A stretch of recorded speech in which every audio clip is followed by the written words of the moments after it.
Hello, this is Humility by Andrew Murray. Starts out and it says, Revelation 4:10 and 11, they lay their crowns before the throne and say, You are worthy, our Lord and God, to receive glory and honor and power, for you created all things, and by your will they were created and have their being. When God created the universe, it was with the objective of making those he created partakers of his perfection and blessedness. Thus showing forth the glory of his love and wisdom and power, God desired to reveal himself in and through his creatures by communicating to them as much of his own goodness and glory as they were capable of receiving.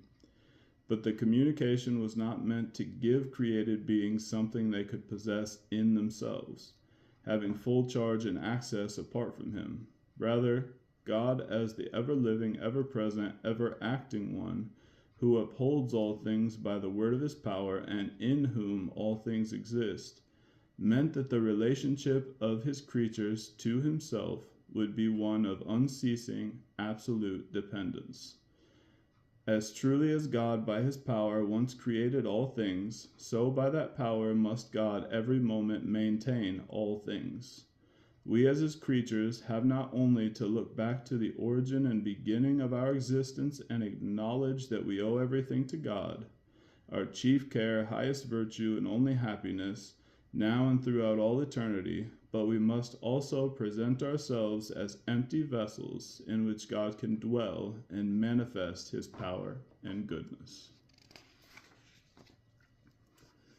The life God bestows is imparted not once for all, but each moment by the unceasing operation of his mighty power.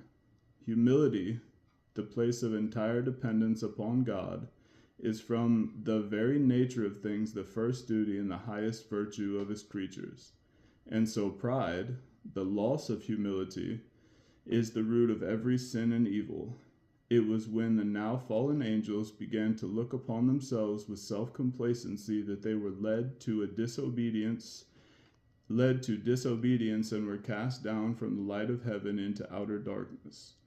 Likewise, it was when the serpent breathed the poison of his pride, the desire to be as God, into the hearts of our first parents, that they fell from their high estate into the wretchedness to which all humankind has sunk. In heaven and on earth, pride or self-exaltation is the very gateway to hell.